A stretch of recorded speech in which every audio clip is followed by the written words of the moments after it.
కొత్తగా పెళ్ళైన బాగా పేరు మోసిన ఒక ఉద్యోగి ఉంటాడు. ఆయనకి ఒక 2 లక్షణాలు ఉంటాయి.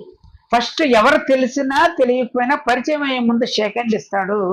రెండోది తను చెప్పింది చెప్పినట్లు చేయకపోతే ఎంతటోళ్ళనైనా సరే వేస్ట్ ఫెలో అంటాడు.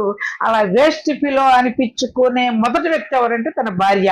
ఆవిడకి ఏమీ తెలియదు, నేను చెప్పింది చెప్పినట్టు కూడా చేయడని చెప్పి ప్రతిరోజు తిట్టడం ఆవిడకి అలవాటు అయిపోయింది. ఒక మ్యారేజ్ అయ్యి 15 days తర్వాత ఆయన బర్త్డే సెలబ్రేషన్ చేయటానికి గ్రాండ్ ఏర్పాట్లు చేస్తారు.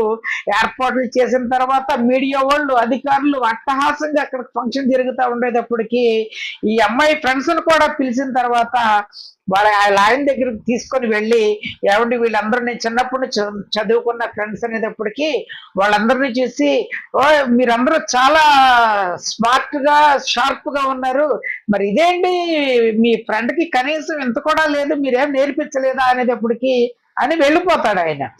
అప్పుడు వాళ్ళ ఫ్రెండ్స్ అందరూ అదేంటే చిన్నప్పుడు నిన్ను ఏదన్నా మాట అంటే మా మీద కరిచేసేదానివి, ఇప్పుడేం మాట్లాడట్లేదు అంటున్నప్పటికీ మౌనంగా ఉండిపోద్ది.